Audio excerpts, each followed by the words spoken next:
In a few days, the 30th ASEAN Summit will finally be held at PICC.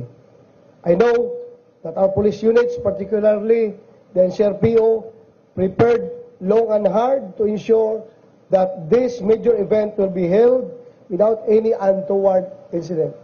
By the way, I have already declared full alert status all over the Philippines.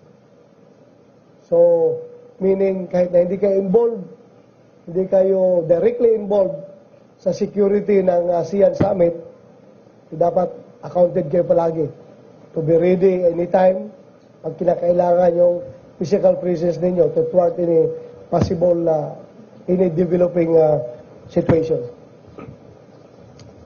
I expect the best effort from every member of the NCRPO.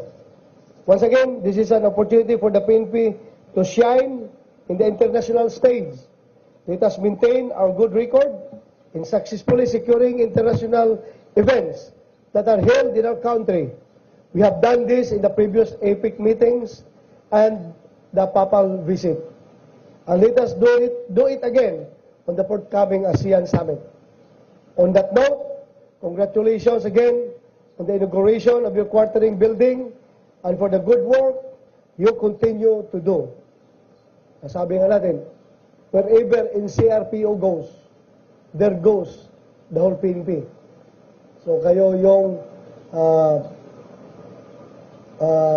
flag bearer, kayo yung nagdadala ng torch, kayo yung nagdadala ng banner ng PNP. So kayong inaasahan ng buong PNP to lead the way sa ating war on drugs. Let us all remember to keep doing our best amidst the many challenges along the way and remain on the straight and narrow path of public service. Mabuhay kayo!